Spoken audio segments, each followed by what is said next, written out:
ফের দুঃসংবাদ, শেষ হচ্ছে স্টার জলসার খুব জনপ্রিয় মেগা। শেষ দিনে শুটিং সেরে জানিয়ে দিল চ্যানেল, স্টার জলসার পর্দায় আসছে নতুন ধারাবাহিক গৃহপ্রবেশ। বিদেশের মাটিতে প্রেমের গল্প শোনাবে স্টার জলসার এই নতুন মেগা। তবে গৃহপ্রবেশের ধাক্কায় শেষ হতে হচ্ছে জলসার একটি জনপ্রিয় সিরিয়াল। শেষ হতে চলেছে স্টার জলসার ধারাবাহিক চিনি। ধারাবাহিক শেষ হওয়ার কথা আগেই স্বীকার করে নিয়েছিলেন নায়িকা বিজয়লক্ষ্মী।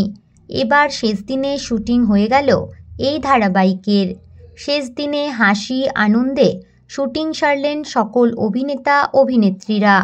কিন্তু কেন হঠাৎ করে শেষ হলো এই মেগা? এর জন্য দায়ী করা হচ্ছে টিআরপিকে। প্রধানত কম টিআরপি এবং কম জনপ্রিয়তা থাকার কারণে শেষ হচ্ছে জলসার চিনি। তো বন্ধুরা, কে কে মিস করবেন চিনি ধারাবাহিককে? কমেন্টে অবশ্যই জানাতে পারেন। বিনোদন জগতের এরকমই নতুন আপডেট পেতে আমাদের চ্যানেল টলিটাউনকে সাবস্ক্রাইব করে পাশে থাকা বেল আইকনে ক্লিক করতে ভুলবেন না।